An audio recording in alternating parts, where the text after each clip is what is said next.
N'aja misa dị asaa, anyị na-ekene Chukwu maka nchekwebe na odudu nke Mr. and Mrs. Chibụzọ Nweke.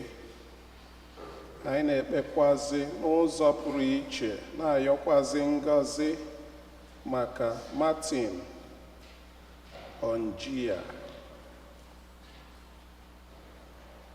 Anyị na-erunyekwazi ihe ndị ọzọ niile anyị bụ n'uche.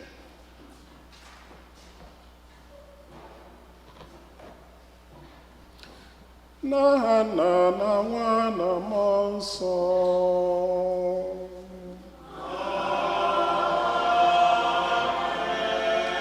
Onye nwe anyị nọnyere unu.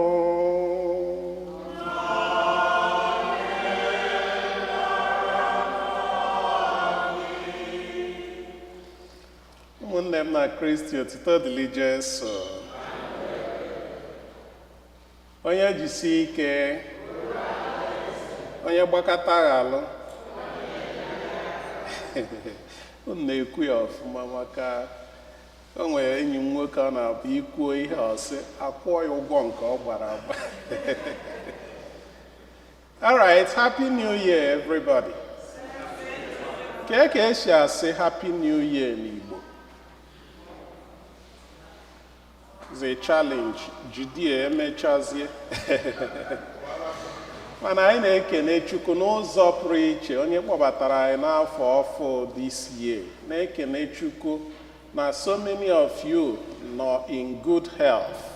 Na-ekene Chukwu na ụfọdụ ndị je Nigeria batara n'udo, wee na-ayọkwazi ya maka ndị ka nọ n'ụzọ ka ọ na-edu ha, na-echekwaba ha, ganye na ha anachite. Na-ayọkwazi ya ka ọ na-agọzikwazi ụmụnne anyị ndị nọ na Nigeria na ebe ndị ọzọ dị iche iche.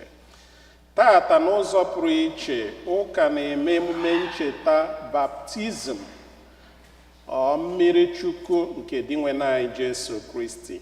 Ọ bụkwazi ụbọchị anyị ji echetara onwe anyị maka mmiri Chukwu emere anyị niile n'ofu n'ofu, ijizi kwado onwe anyị nke ọma maka nnukwu emume nke Eucharistia n'ụwa. Ka anyị nyochaa aka anyị na uche anyị, chọpụta achọmokwu anyị chọrọ Chukwu ma yọọ ya mgbaalụ.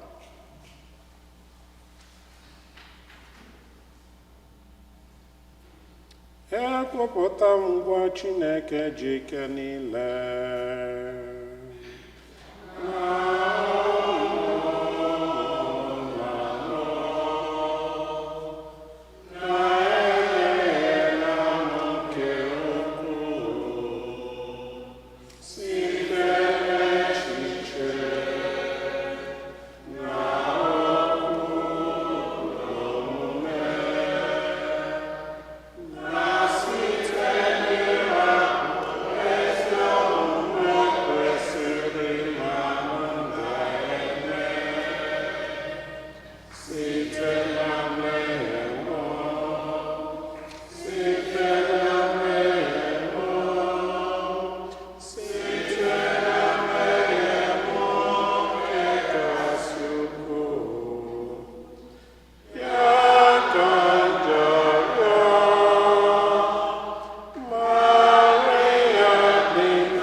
Chineke ji ike niile mere anyị ebere, gbaghara anyị njọ anyị, duru anyị na ndụ ebe ebe.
Chineke ji ike niile dị ebe mgbe mmụọ nsọ dakwasara Jesu oge a na-eme ya mmiri chukwu n'osimiri Jọdan, ị gosiri anyị na Jesu bụ nwa gị, onye ihe ya na-amasị gị.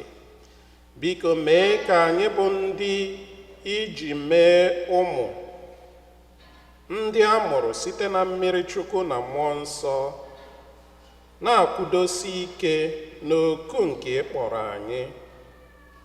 Meekwa ka anyị jikọọ ọnụ na-ebi ndụ na-amasị gị. Anyị na-arịọ gị ihe ndị a site na Onyenwe anyị Jesu Kristi nwa gị, onye gị na ya dị ndụ na-achị n'ịdịkọ n'otu nke mmụọ nsọ, otu Chukwu site n'ụwa ta ụwa niile.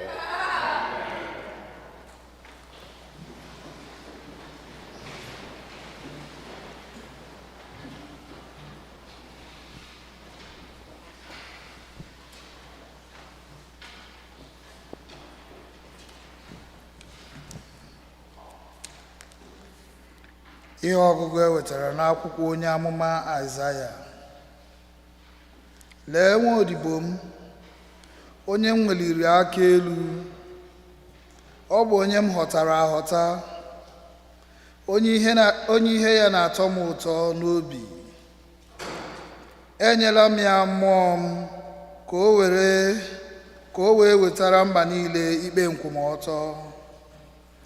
Ọ gaghị eweli olu ya elu ma ọ bụ tie mkpu. Nke ọ na-eme ka anụ olu ya n'ama. Ọ gaghị agbaji amị agbajitụrụ agbaji. Ọ gaghịkwa emenyụ ire ọkụ na-eme bubebe. Ọ ga-eguzosi ike n'ime ka ikpe nkwụmọtọ pụta ìhè. Ọ gaghị enwe obi abụọ, agaghị emeri ya ruo mgbe ikpe nkwụmọtọ ga-eguzoro n'elu ụwa, n'ihi na mba niile na-eche iwu ya.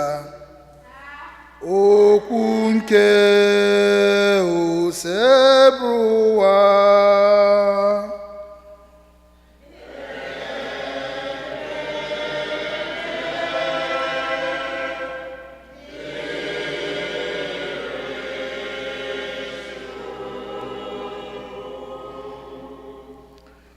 Onyenwe anyị ga-eji udo agọzi ndị nke ya.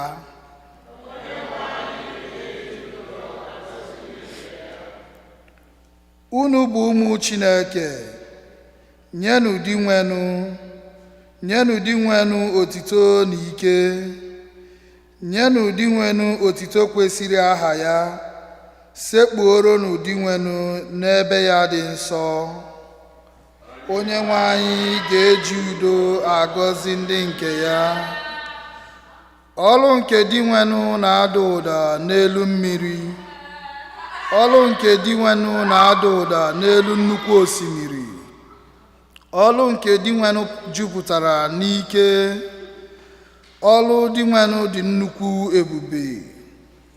Onye nwe anyị ga-eji udo agọzi ndị nke ya. Chineke dị ebube, na-agba ka egbe eluigwe.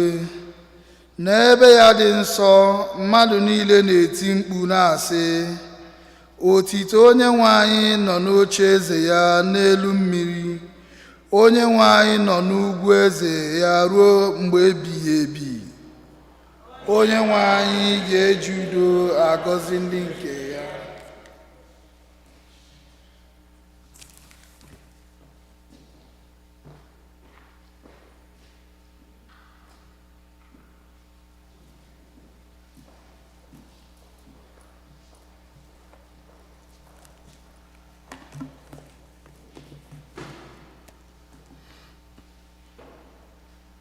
Ihe ọgụgụ ewetara n'ọrụ ndị ozi. Pita wee bido okwuchukwu ya sị, ugbu a ka m na-aghọta n'eziokwu na Chineke abụghị onye na-asọ mmadụ anya, kama na mba ọbụla, onye ọbụla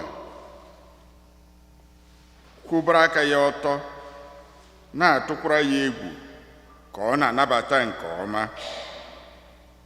Ọ bụ ezie na Chineke zitere ụmụ Izrel okwu ya, ọ bụkwa ha ka e wetara ozi ọma nke udo site n'ọnụ Jesu Kristi. Ma Jesu Kristi bụ onye nwe mmadụ niile. Eleghị anya, unu anụla ihe ukwu ahụ merenụ na Judia na nso nso a. Ọ bụ maka Jesu onye Nazaret, onye Chineke jiri mmụọ nsọ na ike chi echichi, n'otu o si bido na Galili mgbe Jọn kwuchara okwu Chukwu maka mmeri Chukwu. N'ihi na Chineke nọnyere Jesu, o jegharịrị na-eme mma, na-agwọ ndị niile danyere n'ike nke ekwensu. Okwu nke osebrowa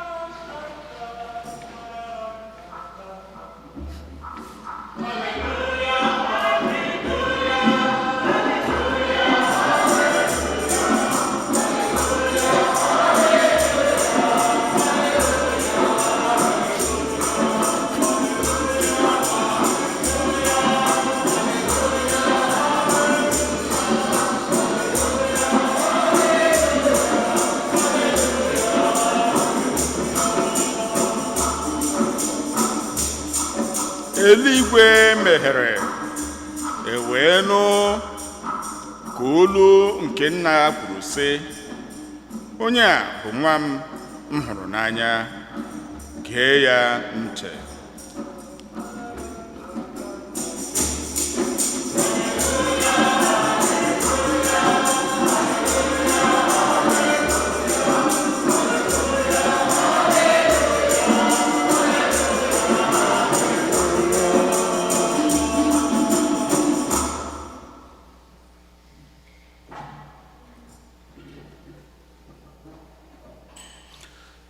Onye nwe anyị nọnyere unu.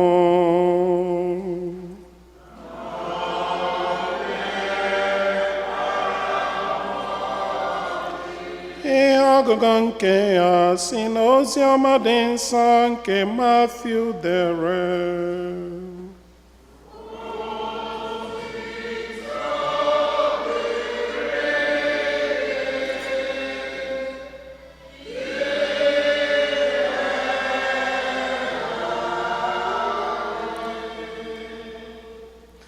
N'oge ahụ, Jesu sịrị na Galili bịakwute Jọn n'osimiri Jọdan ka Jọn mee ya mmiri chukwu. Ma Jọn gbara mbọ ịjụ ajụ wee sị ya, ọ bụ m kwesịrị ịbịakwute gị ka ị mee m mmiri chukwu. Olee otu i si abịakwute m? Jesu wee zaa ya sị, hapụgodu ya otu ahụ ugbu a, ka e were si otu ahụ mejuo iwu. Jọn wee kwenye. Ma ngwa ngwa e mesịrị Jesu mmiri chukwu, o si na mmiri pụta, eluigwe meghere na mberede. O wee hụ mmụọ nke Chineke ka ọ na-agbadata n'ụdị nduru, wee dakwasị ya. Otu olu wee si n'eluigwe kwuo sị, onye a bụ nwa m hụrụ n'anya, onye ihe ya na-amasị m. Oziọma nke ose bụ ụwa.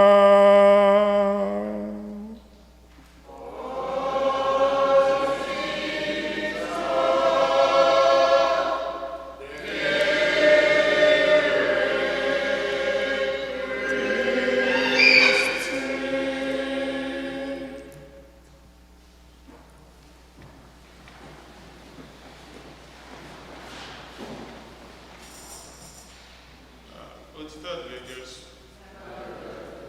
Ofu onye mara maka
dịka m si kwuo oge a na-ekwu okwu Chukwu tata, anyị ga-akwụrụ ọtọ kwupụta okwukwe anyị, mana ọma dịka anyị si eme mbọsị ụka niile. Tata ọ ga-adị in form of ajụjụ na azịza. So na m ga-ajụ na ajụjụ unu machara ka esi eme ya ma a na-eme mmiri Chukwu, unu aza ya. Ajụọ m unu, nke izizi bụ na anyị ga-ajụ ekwensu, nke abụọ bụ na anyị ga-ekwete na Chukwu. Ya na ajụọ m unu, na ajụga ekwensu n'ọrụ ya niile, n'otiti ya na nrafu ya niile. I kwere na Chukwu Nna onye kere n'igwe na ala? I kwere na Jesu Kristi so otu nwa Chineke mụrụ? I kwere na Chukwu Mmụọ Nsọ onye ntasi obi? Nke a bụ okwukwe anyị, nke a bụ okwukwe nke nzukọ nsọ Katọlik. Anyị na-ekwupụta ya n'ebe a site na Kraịst onye nwe anyị. Ekpere nke eluigwe.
Anyị na-echetakwazi ndị ya ọka echeta ha na aja misa dị asaa, na-ekpe ekpere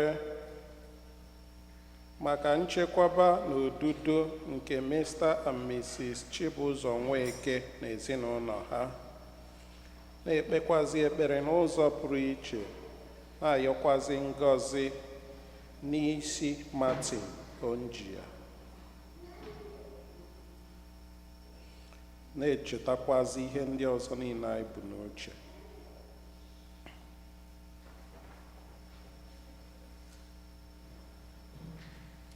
Dị nwenye anyị Jesu Kristi, n'ụbọchị nke taa emere gị mmiri Chukwu, anyị na-eme mme ncheta mmiri Chukwu emere gị.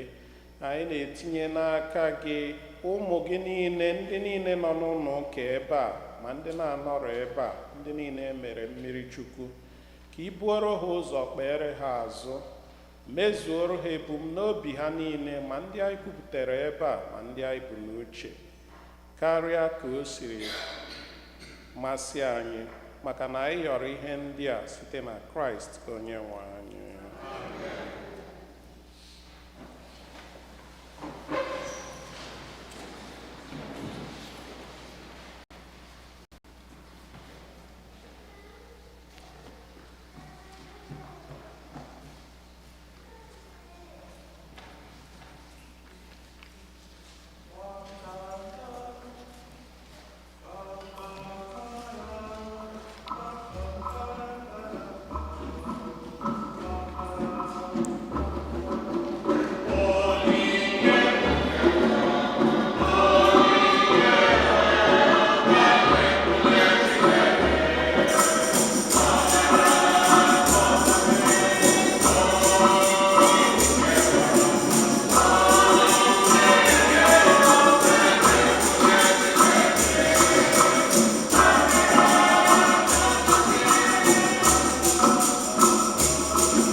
Rịọba na ụmụnna m ka aja m na nna chụbụrụ ihe ga-asọ Chukwu nna jike niile nara nụ.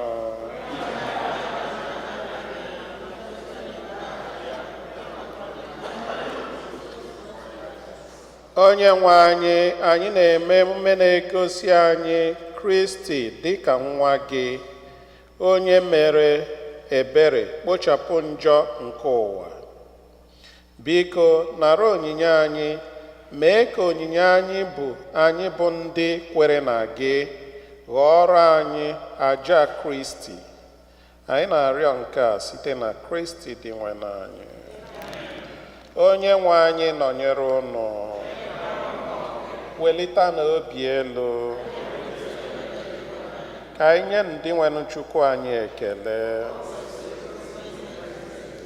O kwesịrị ezi bụrụkwa ihe ziri ezi bara uru n'azọ ndụ na anyị ga-enye gị ekele oge niile na ebe niile. Onye nwe anyị, nna dị nsọ, Chineke ji ike niile, onye dị ụwa tụ ụwa, n'osimiri Jọdan iji akara dị ịtụnanya gosi nnukwu ihe omimi nke ngwụcha ọhụrụ. Ijiri ụda olu nke si n'igwe mee ka ekwere n'okwu gị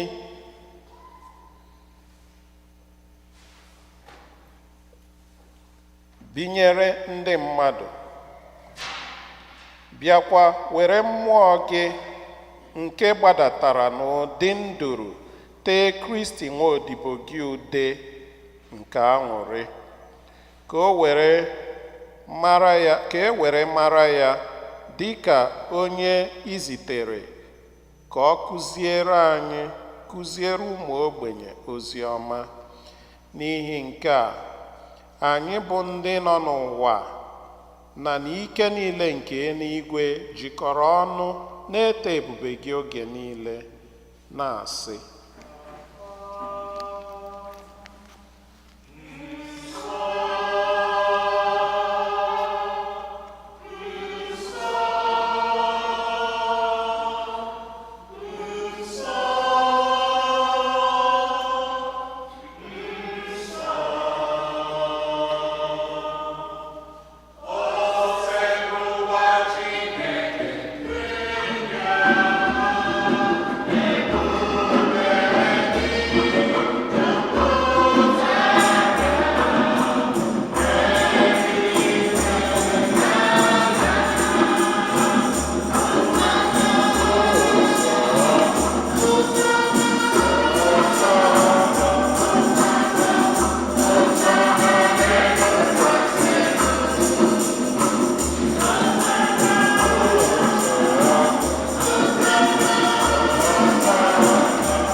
Nna anyị dị nsọ ezie, sọ gị na-edo ihe dum nsọ.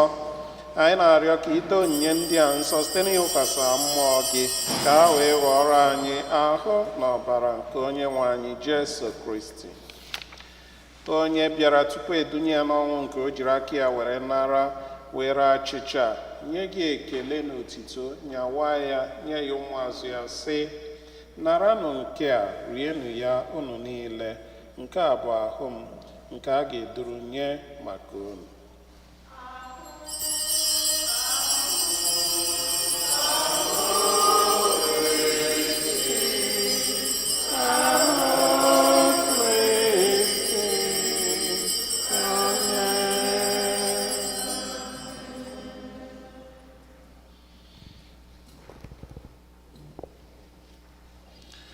Otu ahụkwa ka o siri mee mgbe ha richara nri anyasị, o buru iko mmanya, nyekwa gị ekele na otito, bunye ya ụmụazụ ya, sị: naranụ nke a, ṅụọnụ ya unu niile, nke a bụ iko nke ọbara m, ka ọgbụgba ndụ ọhụrụ dị ebe ebe, a ga-agba ya n'ihi unu na n'ihi imerime mmadụ ka e were gbaghara njọ.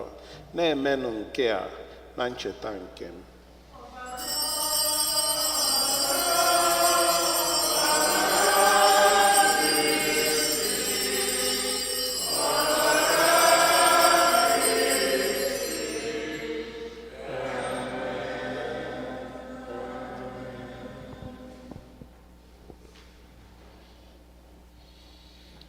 Ihe omimi nke okwukwe.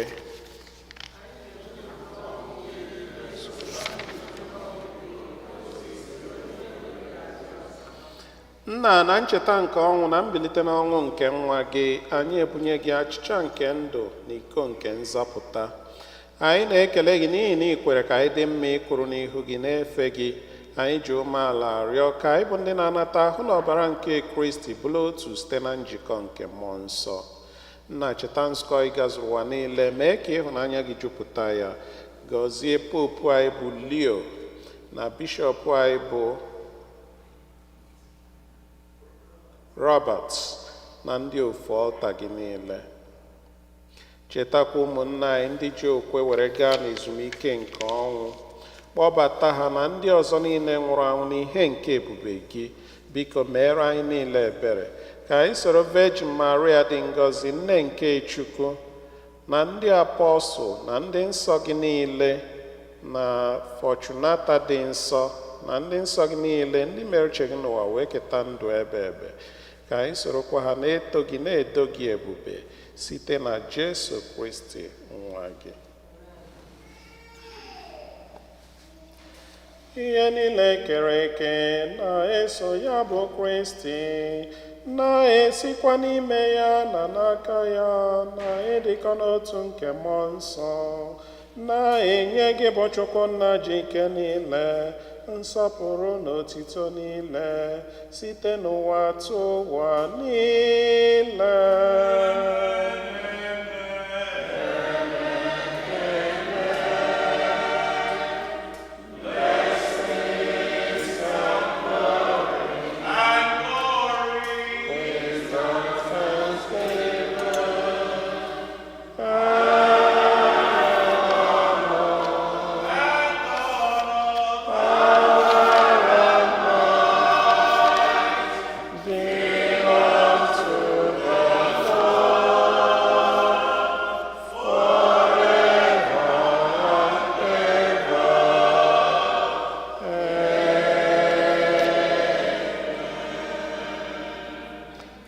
Ụmụnna, ka anyị were ekpere nnọọ onye nzọpụta anyị kụziri anyị were kpọkuo Chukwu Nna.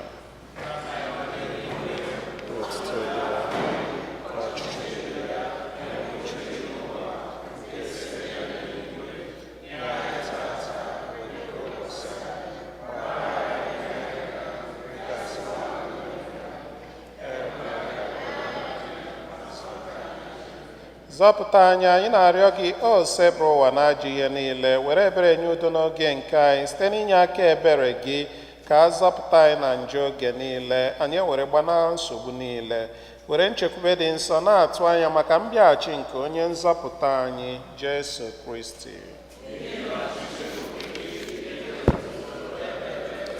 Onye nwe anyị Jesu Kristi, onye gwara ndị apọstụl gị, udo ka m na-ahapụrụ unu, udo nke m ka m na-enye unu.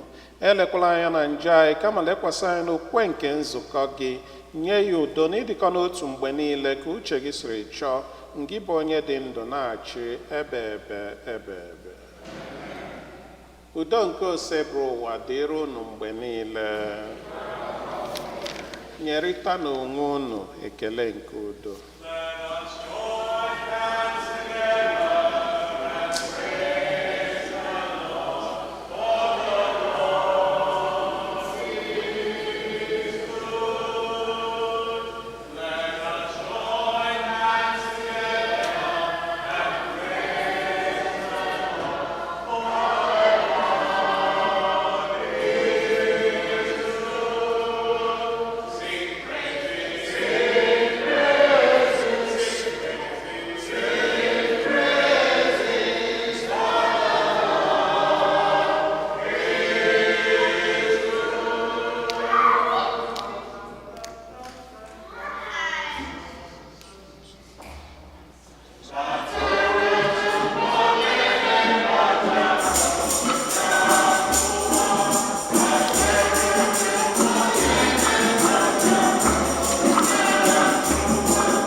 lee nwa atụrụ nke Chukwu, lee Jesu Kristi onye na-ekpochapụ njọ nke ụwa. Ha nwere isi ọma bụ ndị a kpọrọ n'oriri nke nwa atụrụ Chineke.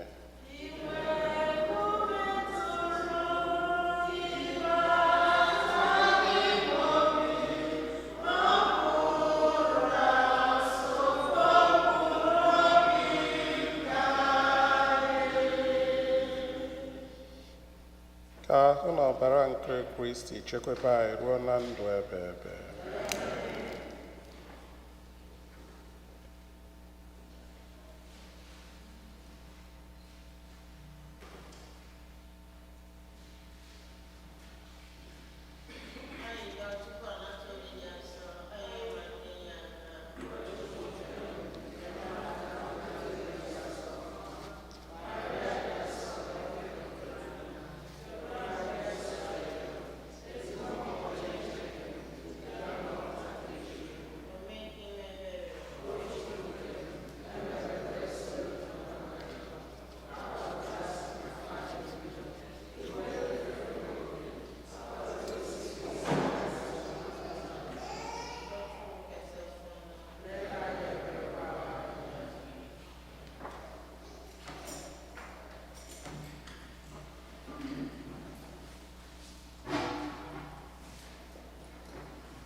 Ka anyị rịọ arịrịọ.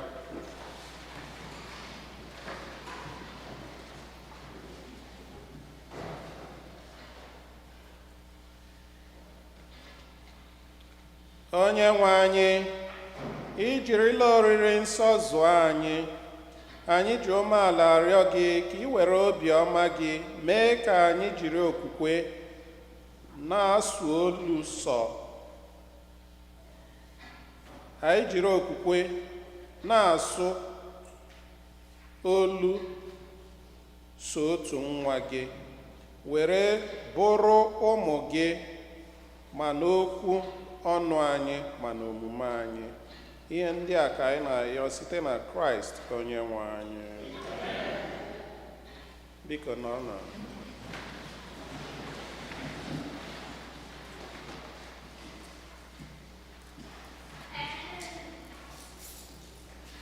Otodri Jesu, second collection.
Otodri Jesu, parish announcements.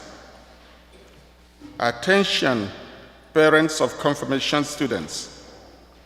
This is a reminder that tomorrow, Monday, January 12th, at 7 p.m., there will be a mandatory meeting in the church basement. Your attendance is very important. Please make every effort to attend. Anyone requesting a Mass intention, please call or visit our office at least 2 weeks in advance. The 2026 Mass book is now open. You may book a Mass intention by coming to the office, by phone, or by email. If you wish to enroll a loved one in the Purgatorial Society, he or she will be remembered every Saturday at the 8 a.m. Mass for a full year with a donation of $25. Please stop by the rectory office for more information or to obtain an application. You are invited to join us for the Triduum in honor of Our Lady of Alta Gracia on Monday 19th, Tuesday 20th, and Wednesday 21st with the Rosary at 6 p.m., followed by Mass at 7:30 p.m. All are welcome. You may submit Mass intentions for the Triduum for a $5 donation. Our Lady of Alta Gracia donation envelopes are available in the back of the church. Please place your donation envelopes in the collection basket. We appreciate your support. Thank you. Ndinna, this is the second Sunday of the month. So can you put on for a special blessing?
Chukwu pụrụ ime ife niile dị ebe anyị na-ebute n'iru gị ndị nna anyị ndị nna St. Fortunata wee na-ayọ gị n'ụzọ pụrụ iche ka ị na-agọzi ha na-agọzikwazi ọrụ itinyere ha n'aka ichekwube ezinụlọ ha.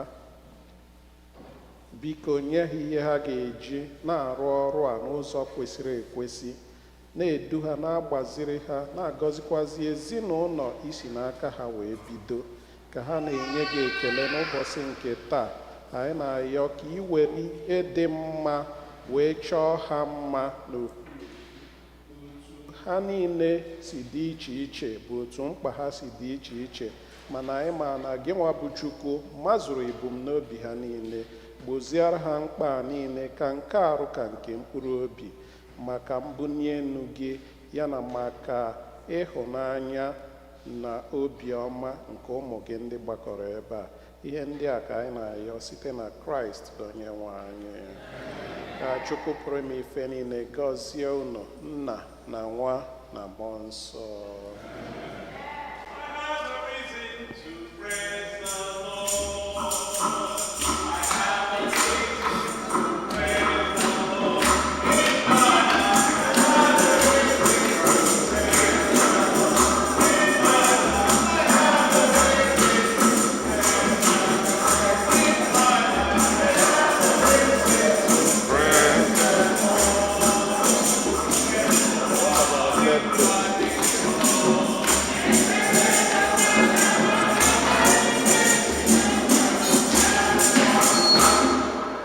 Otodri Jesu. Some of us are back. Ndị ọzọ ka nọkwa n'ụzọ. Anyị na-ekele Onyenwe anyị. Ọ dị ka just yesterday, but ndị mere travel is now ọ gafekwara 10 days. So we are coming back, and Chukwu ji ike niile chekwara anyị. A lot of us can n'ụzọ. Some of us are also preparing to travel. So I'm going to continue to pray for all those who are traveling, and ndị lọtarala n'isoro na-enye ekene ebe Chukwu nọ. So, but we are back to our activities of the year. Now, I'm going to just barely 4 weeks to the flight of the Holy Family. So, Oduzela Eko, we've been talking about it for a long time, but all of a sudden, it is here. So, I question Ecuador for it. First of all, I'm thinking that Naige general meeting. I question general meeting. This is the day we usually have our general meeting, but some people are still out there, and a lot of us are just coming back. So, I think I'm going to discuss with the rest of the Ndine Duayana Church, including Father Cosmos. I'm hoping that we will have it on Sunday, this coming Sunday. It will be brief. Can I discuss the flight of the Holy Family that is coming? We don't have time also.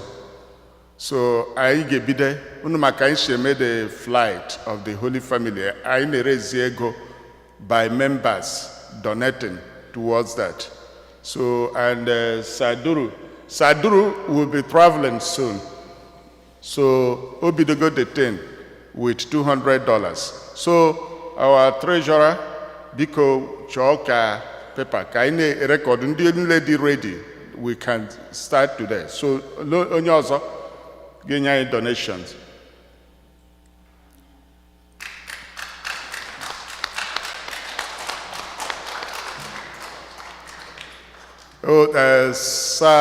Chief Sir Martins, $200.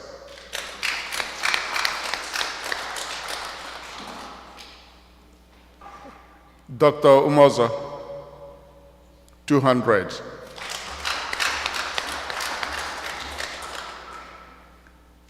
Engineer Gode Ekwedike, yes, 100. Sir Ifeanyi Ajomiwe Nwakanwa, onye isi ndị Igbo, 200.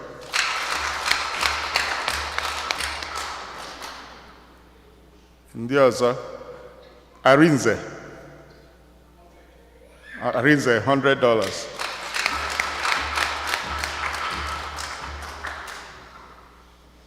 Okay, when ndị ọzọ? Chief and Lady Ebo, $100. Okay. Shade and Eke. Dr. Okonkwo, $100. Sir Evans Anufro, $100. Emma Egeru, $100. Lady Nek Anjoko, $100. The Nnas, 200.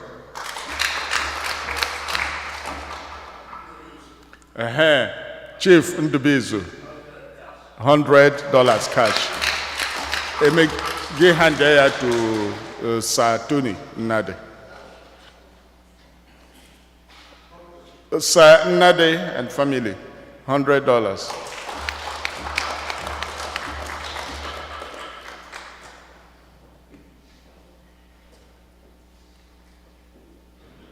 Sir John Arungwa, $100. Onye ha onye nọ n'azụ? Ima Achi, Mrs. Achi, $100. Dr. Aji, $100.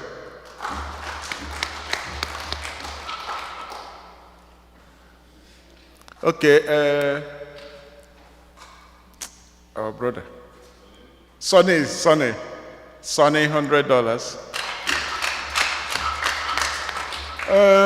That's Aji, another Aji. Max Aji, $100.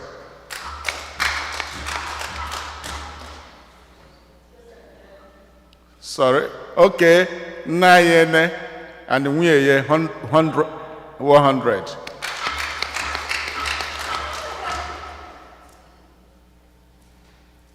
Okay, should we? Okay, Chief Ezinne, 100. Ezinne Emezu.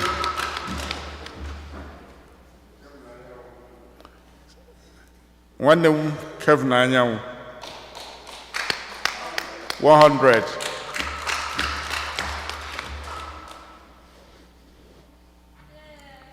Okay, so can you question it there? We will continue from next Sunday. Bikonya Olakwado, I believe that a lot more of us will be back by then. Anyway, our meeting, we can organize how we will carry out, including the committee. In fact, Saduru may organize the committee. I'm sure that he will be communicating with us. So, but I ain't getting with more people. I'm like he could send the current the last one. Can more people to begin to carry out the event. Bishop Roberts himself will be here, and it all because of him. Can a third week instead of the fourth week. You know, so on at the event. He was here last year. We had two of them, two bishops. So I ain't got quite the idea of ma.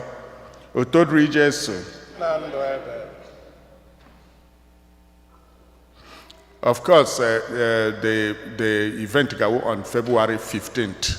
February 15th. While we were aware,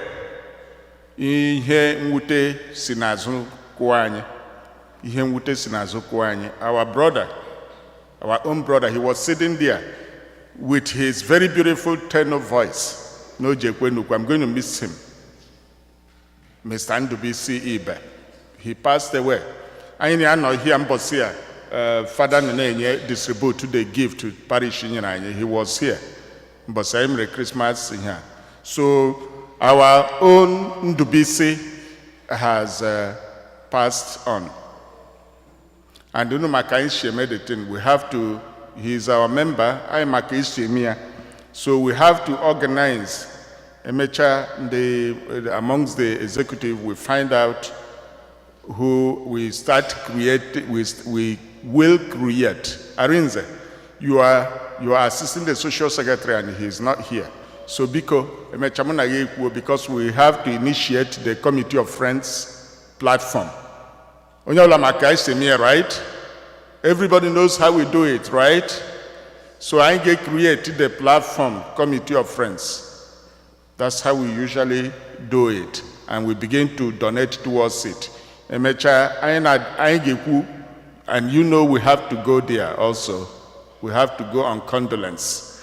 So maybe during the week we find out when we will go, since we are all just coming back. While at that also, one of our family members here, Sir Nade and our own choir mistress, Lady Tina Nade, she lost her mother. So that is also going on. So because I got a plan how to do the needful about that while we are all gathering during the week. So please reach out to the families. Reach out to the families. So Nyeneji had their phone number. We are going to publish it. Our PRO is still aware. Okay, no, Nigeria, a lot of. So, but we will do the best we can to do what we must do.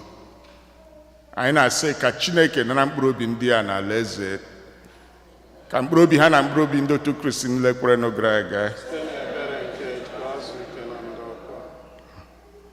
So, when did my birthday had this week? And when did my birthday had on December, or this is last week, or this coming week? Any birthdays? Any anniversaries? Any anniversaries? Okay, when did here is here to worship with us? First time worshipers with us? Okay, please rise. Come. Biaka. Igwa yonyewo. You can go to that microphone, Igwa yonyewo, please. Be careful while going up there. Nebisi.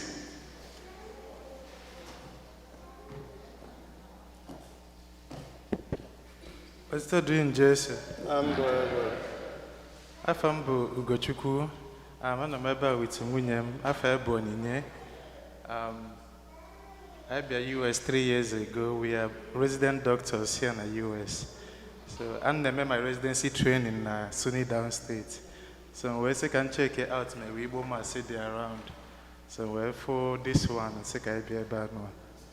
What's that doing, Jesse? Amen. You are welcome in the name of the Lord. You are welcome in the name of the Lord. Savior, the glorious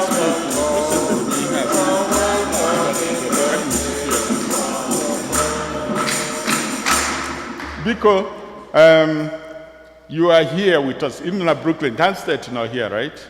I'm a resident doctors here, the couple there, both doctors. I'm a member.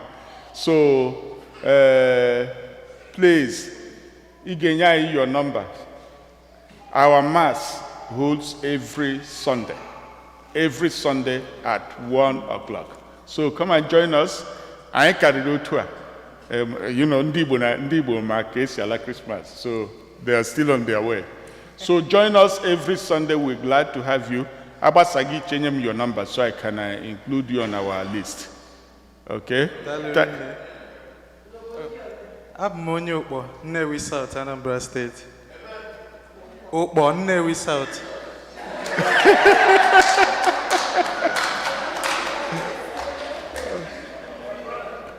Okay. All right. Welcome, Dr. Ubechukwu. And Onyinye, Dr. Onyinye. God bless you. Yeah, put your hands together for them, please. Yeah, that was really remarkable. Ọdịrị easy. Ịbịa n'obodo. Ịchọba ebe ndị bụ unu nọ. Ịghọtago ihe ha mere. So they were searching for Igbo Catholic community and Chukwueburu Habiana St. Fortunata. Ịghọtago? So we thank you for making this journey, for being here with us and worshiping with us. We know that there are a few number of places we have Igbo Catholic community, but you chose to come here, and it's huge. So just like he said, you leave your names and numbers so we can always get in touch. And feel free to come worship with us because this is your family. Somebody was shouting, Jesus. Yeah, those are your brothers and sisters. So we are so happy to have you here today. All right. Yes, because, yes. While I was making the announcement, by now rush to go home for Christmas, our own lady Neka, that her mother-in-law passed on. So we were all rushing. It was from here na platform, but I didn't announce it as it should have been. Neka not here today. It's one of our leaders in Dinne. So because I reach out to her, she lost her mother-in-law. So because I only reach out to her because she is still in mourning. To reach so. Ojije, Gawona parking lot. The weather has brightened up. Ndi awula Ojije lota. Bring it na parking lot. Unuma Ojije, right? We warned everybody before you left. So bring Ojije na parking lot as we Mama Sibasa now. Otodri so. Have a happy Sunday. Happy Sunday. That's it? Yeah, Father Franklin, please. Onyaolama, last time by me announced, so Father Franklin made some studies at the University of St. John's University. So, when we him na platform that day, simple research, it's very, very easy for all of us. Father give more about it. I know rush for Christmas, we did not really do anything. He needs us, all this community. When they ask questions on there, we can conclude all the research. Please, Father Franklin will tell us more about it and how we will be part of it. It's, it's too difficult. Father Franklin, thanks for coming today.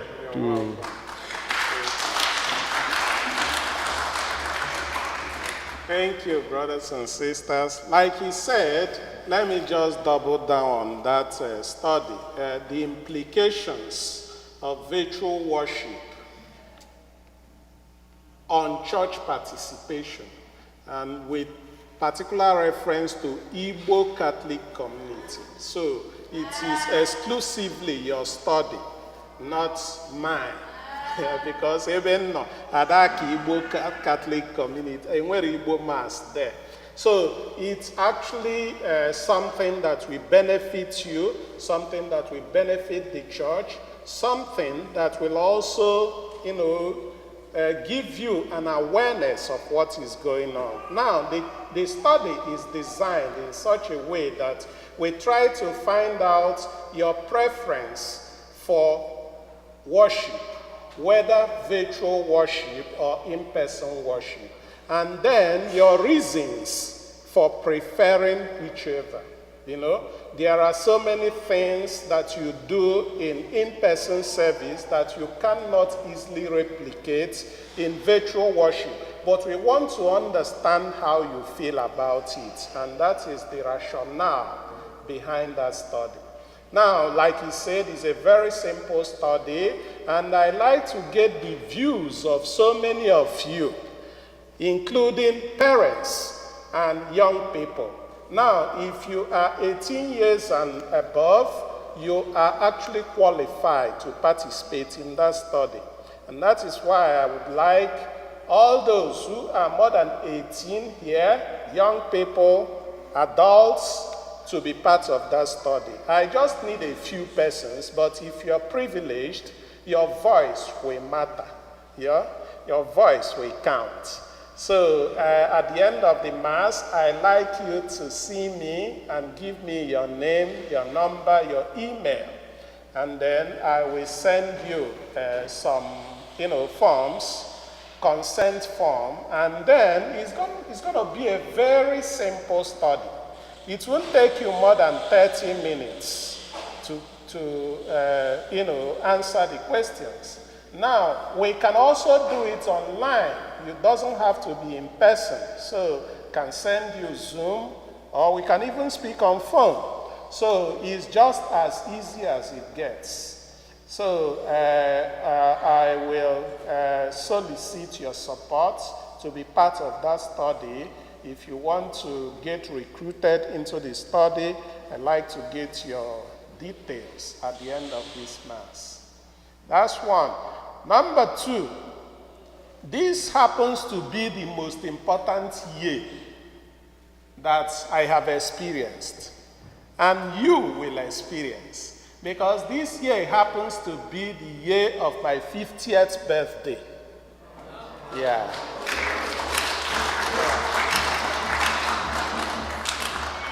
And so I'm actually inviting all of you, no exceptions, right? All of you are invited on the 15th of February. That is next month. Yes. Oh, that's the flight day. Are you kidding me? Father Cosmas never told me this. Yes, but we cannot change my birthday, though. So, yes, if you can make it, it's going to be at 5 in the evening. Maybe you must have been through with everything by then. If not, then you'll be there in spirit, right? Yeah, I'm sorry, I didn't know. Actually, it was meant to be on the 8th of February. But that day happened to be Super Bowl Sunday.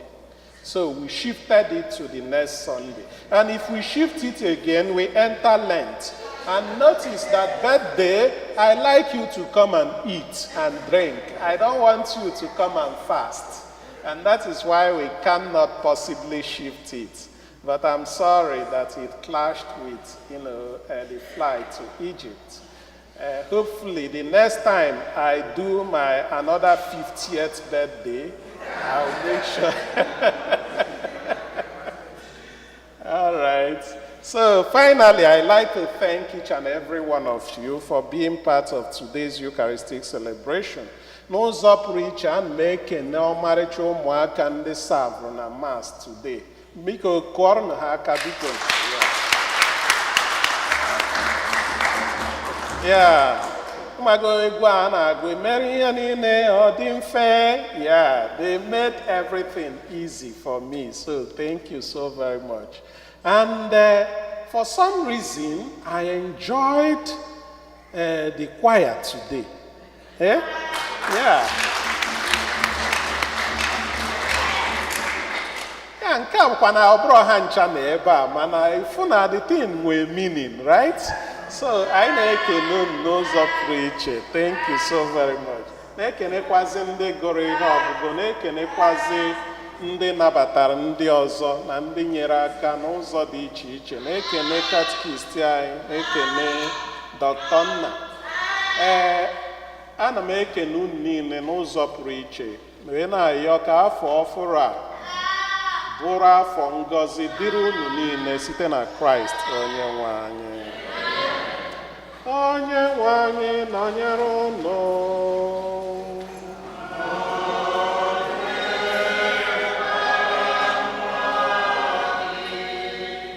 Chukwu pụrụ ime ife niile gọzie unu, Nna na Nwa na Mmụọ Nsọ.